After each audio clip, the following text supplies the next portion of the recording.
Bismillah.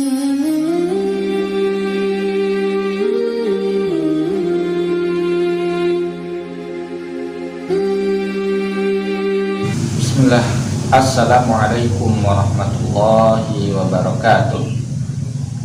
Alhamdulillah allati bi ni'matillahi tatimmus shalihat. Asyhadu an la ilaha illallah wahdahu la syarikalah wa asyhadu anna Muhammadan abduhu wa rasuluhu la nabiyya wa la rasulahu ba'dah. Sahabat kalam sahdu yang dicintai Allah Subhanahu wa taala, senantiasa kita selalu bersyukur kepada Allah Subhanahu wa taala. Pada kesempatan kali ini kita masih diberikan kesempatan oleh Allah Subhanahu wa taala bisa mengajarkan kembali atau berjumpa kembali di sesi yang kedua, masih dalam belajar membaca Al-Qur'an dengan menggunakan metode Qaidah Baghdadiyah. Teman-teman sekalian yang dicintai Allah Subhanahu wa taala atau yang dirahmati Allah Subhanahu wa taala, kita lanjutkan pertemuan kita kemarin atau pekan lalu. Pembahasan kita yaitu Qaidah Baghdadiyah baru start di halaman pertama. Ya, adapun di halaman pertama itu masih dalam pengenalan huruf-huruf hijaiyah serta makhrajnya. Ya, di samping itu juga di dalam buku Qaidah Baghdadiyah, di sampingnya atau sebelum start halaman 1 itu ada makharijul huruf, cara pengucapan huruf hijaiyah. Ya, ini dijelaskan secara simpel yang dalam buku Qaidah Baghdadiyah, bisa dilihat. Ini sebelum halaman 1 seperti ini. Ini sangat simpel ya, tapi untuk referensinya bisa kita cari di buku tajwid yang lain, dan saya sekarang hanya sebagai penguat menggunakan buku Pedoman Daurah Al-Quran yang diedit atau di dalamnya itu editornya adalah Ustadz yang mencetak atau menulis buku Qaidah Baghdadiyah. Ya teman-teman sekalian, kita lanjutkan ya. Kita mulai. Bismillahirrahmanirrahim. Kita mulai dari huruf bo ya. Huruf bo. A'udzubillahi minasyaitonirrajim. Bismillahirrahmanirrahim. Diperhatikan teman-teman, adapun target yang di bawah dalam buku Qaidah Baghdadiyah di halaman pertama, targetnya yaitu santri mampu membaca isti'adzah dan basmalah dengan baik dan benar ya, dengan baik dan benar. Kemudian kedua, santri mengenal nama huruf hijaiyah atau huruf Arab. Ya, ini huruf Arab. Kemudian adapun catatan di sampingnya yaitu perhatikanlah tabel cara membaca huruf hijaiyah pada halaman sebelumnya yang saya tunjukkan tadi. Kita mulai, kita sudah sampai di huruf bo, huruf to ya, huruf to. Huruf to itu sama seperti huruf ta. Sama seperti huruf ta. Adapun agak monyong ya, ya. Kalau huruf ta itu disertai dengan keluarnya nafas atau hames ya, dengan jelas ta. Sedangkan huruf po ya, huruf po ini agak monyong ya, di dalam buku Pedoman Daurah huruf po ya, tempat keluarnya huruf to itu ya, adapun makhrajnya yaitu sama seperti huruf sebelumnya ta dan da ya. Untuk makhrajnya yaitu keluar dari ujung lidah yang bertemu dengan gigi bagian atas ya, keluar dari ujung lidah, kemudian bertemu dengan gigi bagian atas. Po, cara pengucapannya po ya. Sama-sama po ya, ujung lidah ya bertemu dengan gigi bagian atas. Po ya, agak menggeremeng ya. Po ini termasuk huruf isti'la ya, huruf isti'la yang agak naik dia. Po ya, itu pembahasan yang selanjutnya ya. Kita ulangin sama-sama. To, to, to, ya. To. Makhrajnya keluar dari ujung lidah bertemu dengan gigi bagian atas. To. Ya, kita lanjutkan pada huruf yang selanjutnya itu hampir sama juga huruf bo.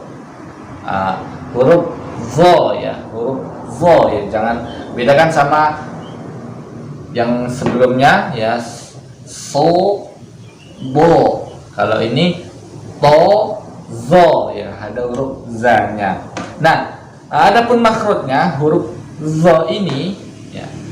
Huruf za ini hampir sama seperti huruf za ya, hampir sama juga seperti huruf za, akan tetapi dia agak membentuk o, zo ya. Adapun makhrajnya yaitu keluar dari ujung lidah, zo ya. Ujung lidah keluar sedikit, kemudian bertemu dengan ujung gigi depan bagian atas ya. Saya ulangin makhrajnya ya, keluar dari ujung lidah ya, kemudian ujung lidah ya keluar sedikit bertemu dengan ujung gigi bagian atas. Zo, sama-sama zo ya, zo, sama-sama zo. Kita ulangin. Tozo, tozo ya anak-anak ya, kalau kita mengajarkan di ngaji ya TPA atau di murid-murid kita, sama-sama kita ucapkan huruf zo, tozo, tozo ya, tozo. Makhrajnya hampir sama seperti huruf sa dan za ya, bersama, hanya saja agak membentuk o ya. Kita lanjutkan ke huruf yang selanjutnya. Huruf yang selanjutnya yaitu huruf ain.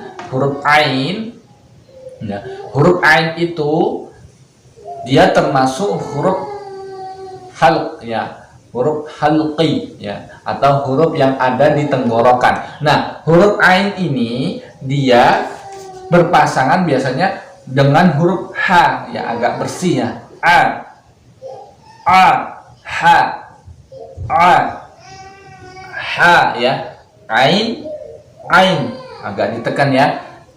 Kalau ta'ud ya, perhatikan biar sering kesalahan dalam korek-korek atau pembaca Al-Quran ya. Ya kadang itu hamzah dengan ain itu sama suaranya, padahal ketika huruf hamzah itu tidak usah ditekan. Nah, ketika huruf ain ya itu baru ditekan. Contohnya a'udzu billahi minasyaitonir rajim. Nah, seperti itu ya. Huruf pertama itu tidak usah ditekan, huruf kedua baru ditekan. Nah, seperti itu. Ain ya, makhrajnya ya sama seperti huruf h ya, berada di wastul halqi ya, ada di tengah-tengah tenggorokan. Sama-sama ain ya, wastul halqi berada di keluar dari tengah tenggorokan atau wastul halqi. Ya, baik, kita lanjutkan ke huruf yang selanjutnya, huruf ghain. Nah, huruf ghain ini teman-teman, huruf ghain ini ia sama makhrajnya masih termasuk huruf halqi juga ya, masih termasuk huruf tenggorokan ya. Ini huruf ghain ini biasanya bersanding dengan huruf kha ya, kotor. Ghain kha ya, sama. Makhrajnya ya, makhrajnya itu sama seperti huruf kha ya, berada di bawah atau tenggorokan ya, bagian atas ya, berada di tenggorokan bagian atas ya, atas ini ya. Ghain kalau kalian pegang teman-teman mesti di sini bunyinya ghain ya, ghain kha ghain ya, ghain. Nah, seperti itu.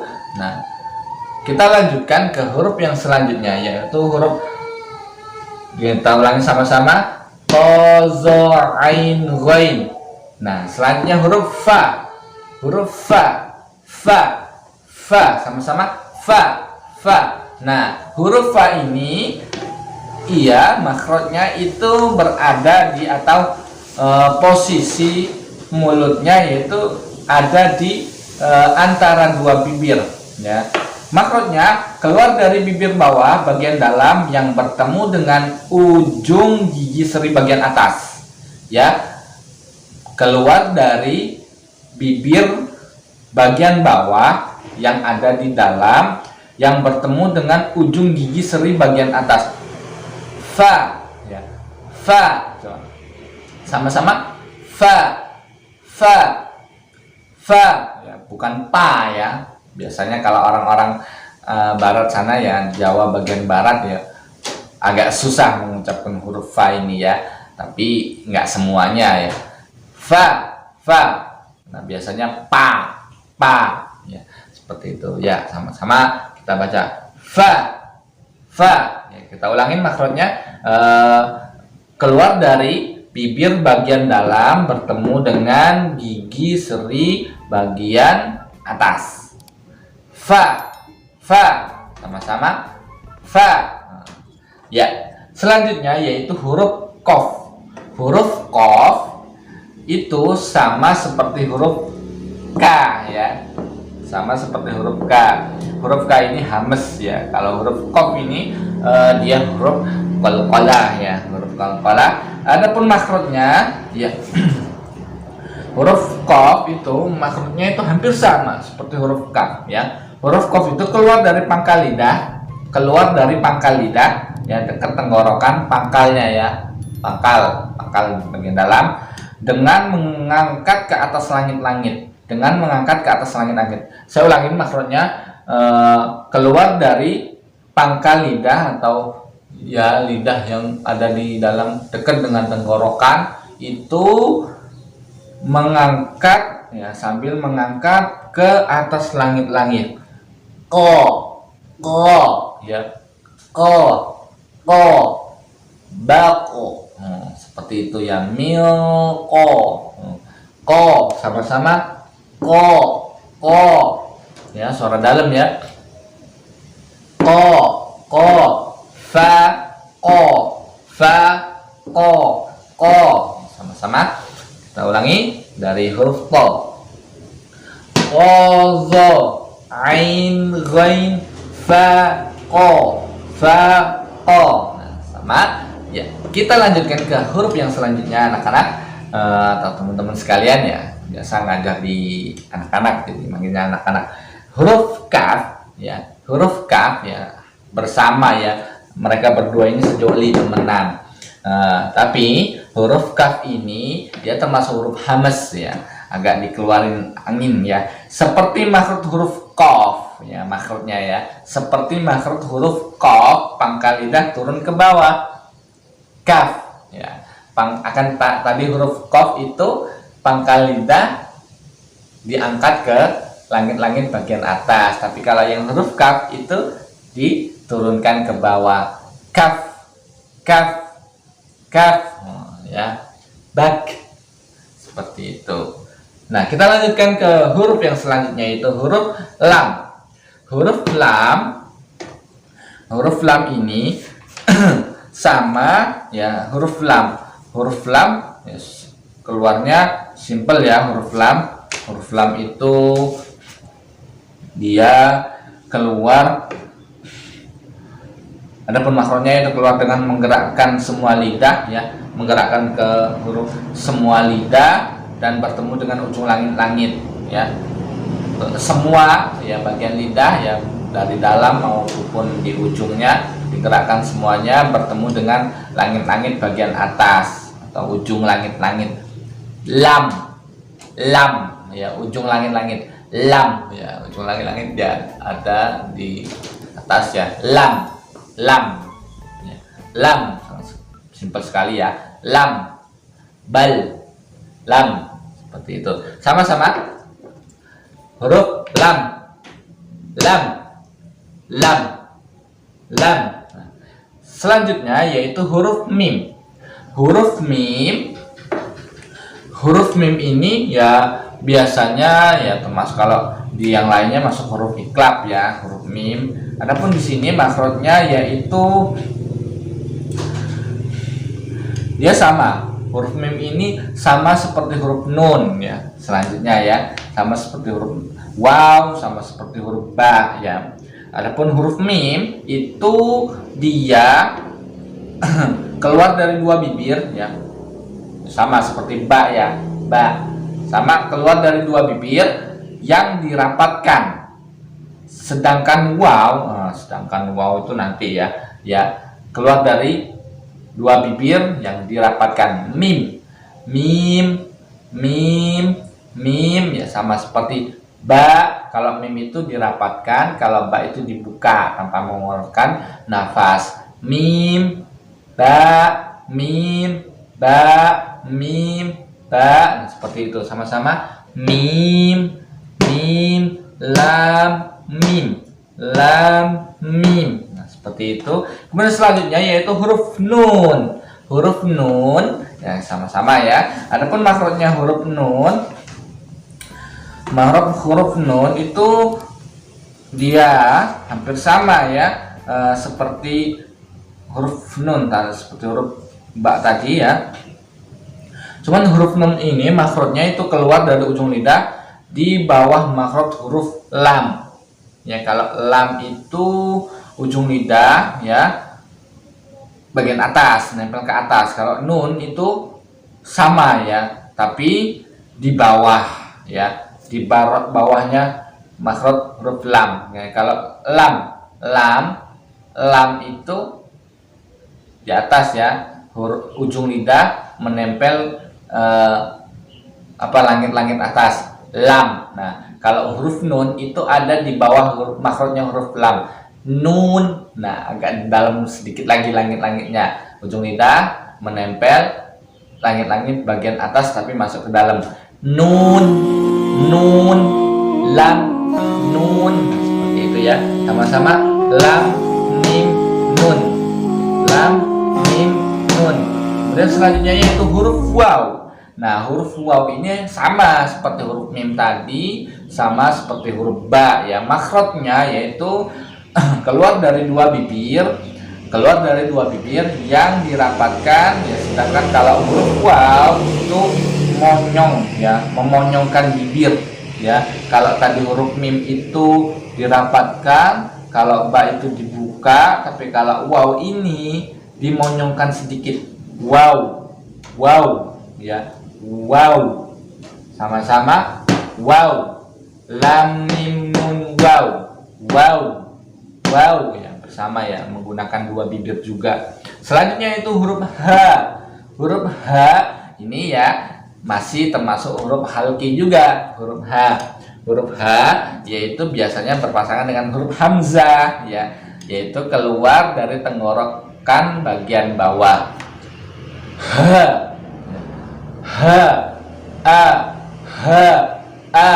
Sama seperti itu. Ulangi sama-sama. Ya, tenggorokan bagian bawah. Sama seperti itu ya. Nah, huruf selanjutnya yaitu huruf alif lam. Sama ya, alif lam itu hanya tambahan, dan huruf hamzah juga sama tadi ya, huruf alif sebelumnya ya, makhrajnya hampir sama seperti huruf h ya, berada di bagian bawah tenggorokan ya. Terakhir yaitu huruf ya. Huruf ya ini teman-teman, adapun huruf ya makhrajnya, huruf ya itu makhrajnya huruf ya di sini makhrajnya ya itu kalau kita simpulkan dia sini sama seperti huruf sin dan jim ya, huruf ya.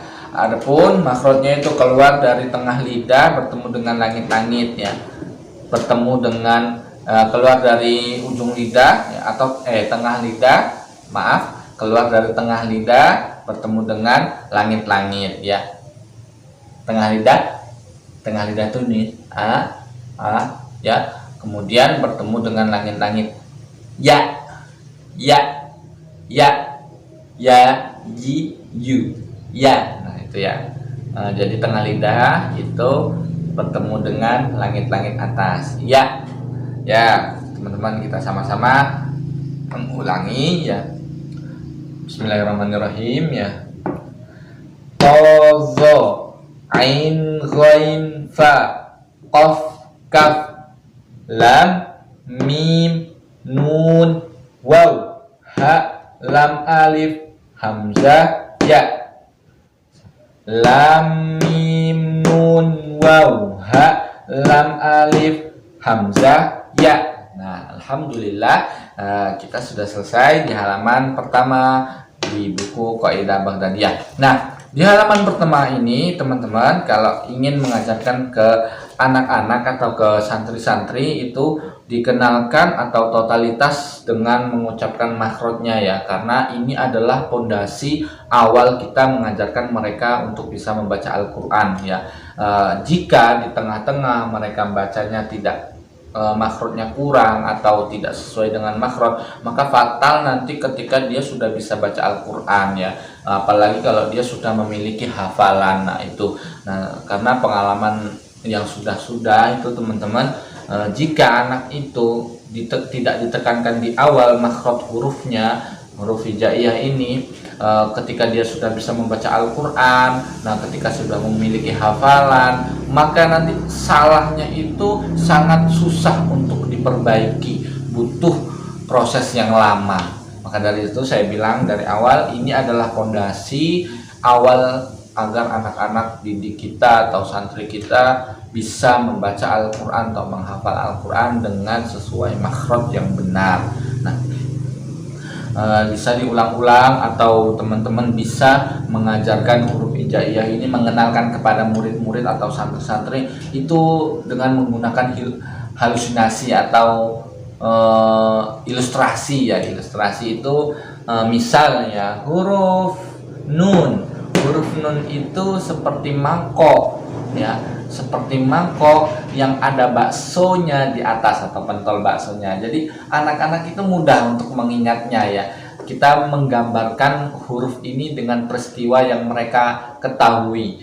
Contohnya seperti huruf lam. Huruf lam ini dia seperti mata pancing atau kail itu ya. Nah ini, atau monggo atau dari teman-teman yang ingin mengajarkan itu dengan mengilustrasikan berbagai bentuk, mau ke hewan atau ke benda-benda ya, silahkan ya, bisa diterapkan ya teman-teman. Ini tadi yang bisa kami sampaikan, semoga bermanfaat dan semoga khususnya buat kaum muslimin yang membutuhkan, semoga Allah mudahkan dalam belajarnya dan semoga Allah lindungi kita semuanya dan Allah temukan kita di dalam surga Firdausnya dengan berwajah seri. Sekian dari kami tutup dulu dengan lafaz hamdalah dan doa penutup majelis. Alhamdulillahirabbil alamin. Subhanakallahumma wa bihamdika asyhadu an la ilaha illa anta astaghfiruka wa atubu ilaik. Wassalamualaikum warahmatullahi wabarakatuh.